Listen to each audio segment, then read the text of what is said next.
Continued tensions in the South China Sea. ASEAN summit attempts to create a code of conduct. China and the Philippines had another incident in the Second Thomas Shoals in the South China Sea on March 5, 2024. Chinese vessels attempted to block the Filipino resupply operation to their grounded warship, the Sierra Madre. The Chinese Coast Guard actions resulted in the ramming of a Filipino Coast Guard and a Filipino Navy vessel, resulting in minor injuries to 4 Filipino crewmen and the summoning of the Chinese ambassador in Manila. The incident occurred while representatives of the Association of Southeast Asian Nations, ASEAN, and Australia were meeting to discuss the code of conduct in the South China Sea. Though the incident and the summit are unrelated, it does illustrate the volatility in the region that could not avoid an incident while the matter of aggressive actions in the South China Sea are being discussed. The ASEAN Australian representatives started arriving in Australia on March 4th for a 3-day conference. There are multiple topics on the agenda, but China and the South China Sea are expected to be atop of the agenda. Last year, the leaders set a goal to create a South China Sea Code of Conduct to ease tensions in the region and to have the agreement completed in 3 years. Ahead of the meeting, the Philippines, most vocal opponent to China's claims, has called for ASEAN nations to stand unified against China's claims and aggressive actions. The Philippines has been on the receiving end of the most aggressive acts by the Chinese in the South China Sea. Despite this, the Filipinos continue to challenge the Chinese claims and routinely clash with China, as was experienced on March 5th. The Filipino Secretary of Foreign Affairs, Enrico Manalo, addressed the ASEAN conference on the first day, stating that diplomacy and negotiations were the preferred way to address the ongoing issues, but he emphasized unity and collective responsibility to maintain peace in the region. China rebutted these claims by stating it seeks dialogue with relevant parties, but will do so while firmly protecting its claims. Its claims are the South China Sea.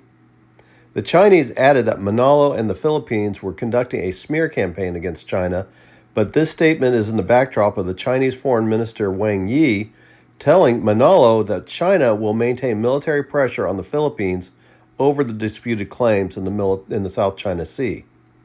With the tensions rising in the South China Sea, ASEAN leaders are attempting to accelerate the progress to create a code of conduct.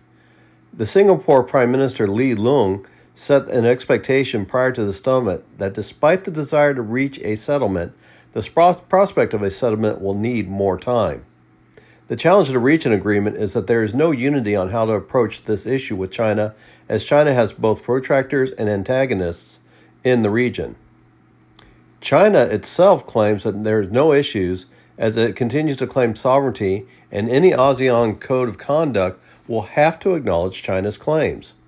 This leaves the prospect of any meaningful agreement that will be universally followed as a distant prospect, as the Philippines, Myanmar, Vietnam, and Taiwan all have competing claims in the region, and this is in addition to most countries rejecting China's claims.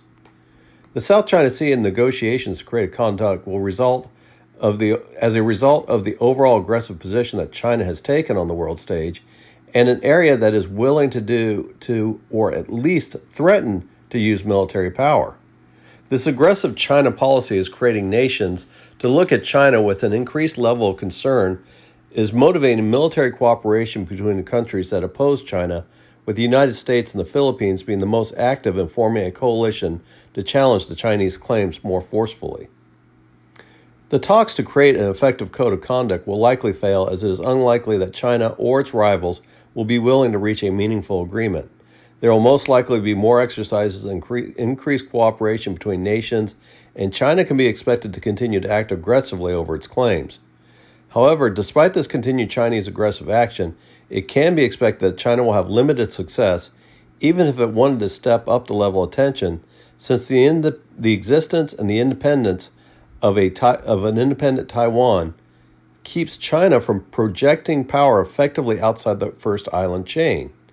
So either it needs to find more effective ways to project power, such as a navy that can effectively operate outside of Chinese mainland air cover, or it will need to occupy Taiwan.